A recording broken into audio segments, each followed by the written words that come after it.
안녕하세요. 김알TV입니다. 그동안 단독명의 1주택자에게만 있었던 종합부동산세 세액공제 혜택이 내년부터 부부 공동명의 1주택자도 받을 수 있게 됐습니다.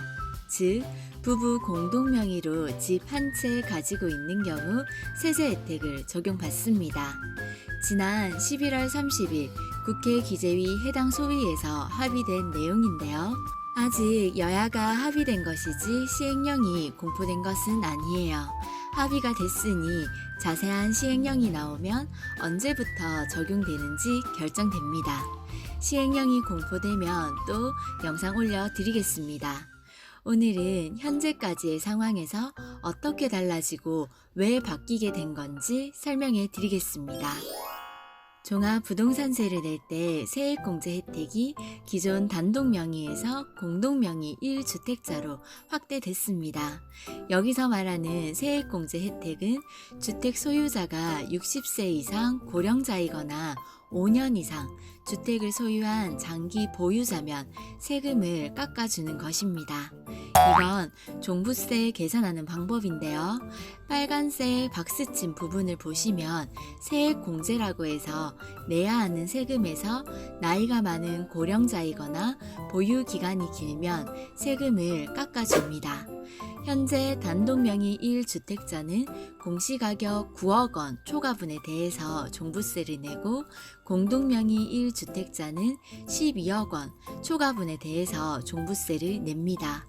고령자와 장기 보유자 세제 혜택은 단독명의 1주택자만 받을 수 있는 혜택입니다. 근데 이 법이 통과되면 내년부터는 공동명의 1주택자들은 지금처럼 6억 원씩 공제를 받고 세액공제 혜택 없이 공시가격 12억 원 초과분에 대해서 종부세를 내는 방식을 선택하던지 또는 단독명의처럼 9억 원 초과분에 대해서 종부세를 내고 고령자, 장기보유 세액공제 받는 방식을 선택하던지 이 두 가지 방식 중 하나를 선택할 수 있게 바뀝니다.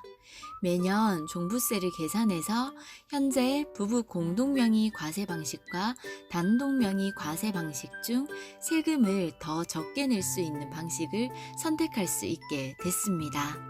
단독명의 1세대 1주택의 종부세 과세 기준은 똑같이 공시가격 9억 원 초과로 변경 없습니다. 이 대안이 적용될 경우 부부 공동명의 1주택자라면 공시가격 12억까지는 각각 6억 원씩 공제받는 현재 방식이 유리하겠고요.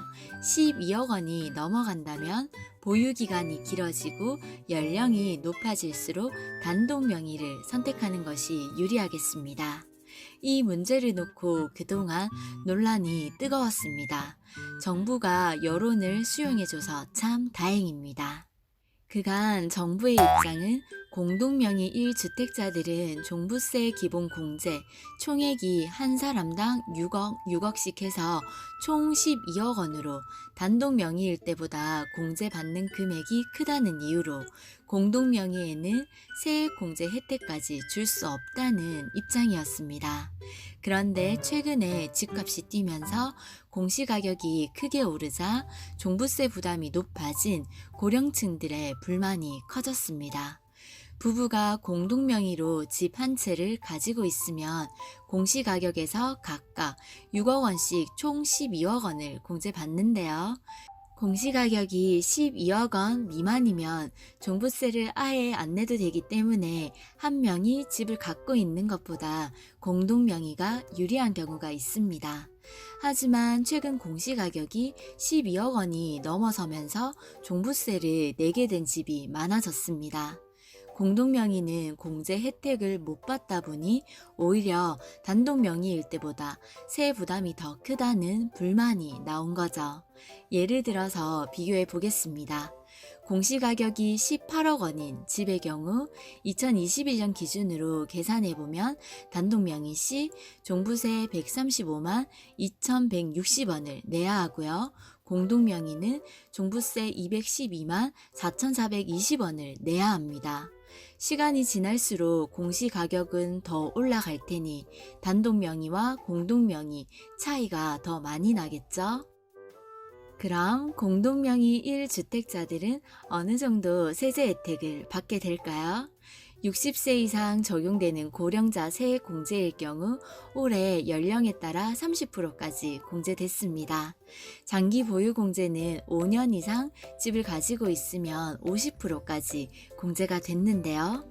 법안이 개정될 경우 내년부터 고령자와 장기 보유 요건에 해당되면 최대 80%까지 종부세 부담을 덜 수 있습니다. 이런 세액공제 혜택을 받으려면 단독 명의처럼 9억 초과분에 대해서는 종부세 내는 것을 선택해야 되고요. 지금처럼 12억 초과분의 종부세를 내기로 선택한다면 세액공제 혜택은 받을 수 없습니다. 그래서 이번 대책을 정리해 보겠습니다. 공동명의로 부부가 집을 한 채 보유하고 있을 때 장기로 보유할 생각이 없으시다면 절세 효과를 노리는 대신 지금 방식인 12억 원 초과분에 대해서 종부세를 내는 게 낫고요. 반대로 오래 살 생각이라면 고령 장기 보유 세액 공제를 받는 것이 유리하겠습니다. 오늘 준비한 내용은 여기까지입니다. 오늘 영상이 절세하시는데 도움이 되었으면 좋겠습니다. 가시기 전에 구독과 좋아요 부탁드려요. 또 유익한 영상으로 찾아뵙겠습니다.